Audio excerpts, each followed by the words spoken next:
JonBenet Ramsey case?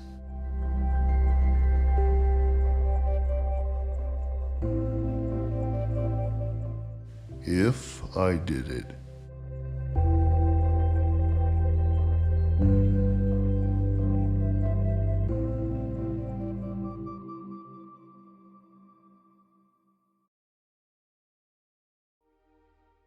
I've often told friends that if I were trying to stage this, as the police contend, I could have done a much more convincing job. These are the words of John Ramsey a few years after the murder of his daughter.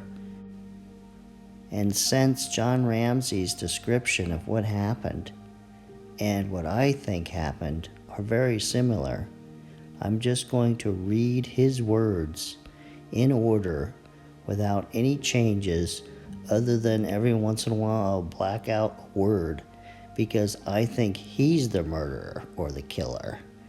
That's the only difference. I know one thing for certain. This deranged assailant of children walks among us for the moment, undetected by the authorities.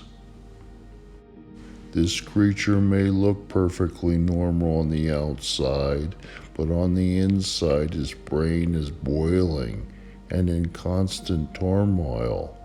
He may be the quiet guy who never said much but always seemed like a nice man.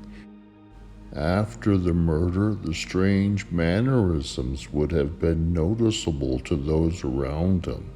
He would have seemed agitated and emotionally upset. He would have taken extreme interest in the case. He watched all the television reports on the murder and read all the newspaper accounts he could find. He talked about this case and espoused his own theories about what happened. For some reason known only to the killer and perhaps those closest to him, the number 118 and the letters SBTC had some significance to him. Neither of these were randomly or casually selected by the killer. He may have been jealous of or angry at JonBenet. Now that she was unconscious, the soon-to-be child killer probably tied her wrists together with the cord and moved her quietly to the basement, 2 floors below. The garrote around JonBenet's neck was not hurriedly put together, nor was it a simple tourniquet. The knots were complex and reflected the sophistication of someone who knew how to use such a garrote. Could an unexpected turn of events have forced this cruel man to change his plans? Did his own lusts push him into unexpected actions that left him feeling he had no alternative but to kill JonBenet? I wonder if JonBenet became conscious again in the basement and recognized her attacker. Did she become so agitated that this man could no longer carry out this and ended up killing her? Either from the pain of the attack or waking up being assaulted, JonBenet must have screamed out of sheer terror. JonBenet must have been garroted, assaulted, screamed, and finally strangled to death.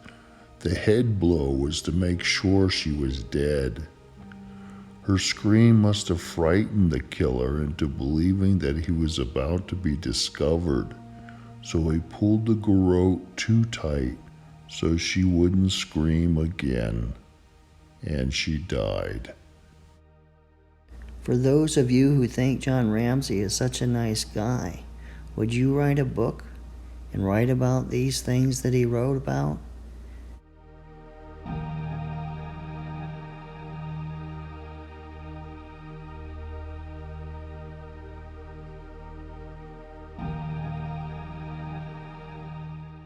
Well, this ends this episode of Unsolved.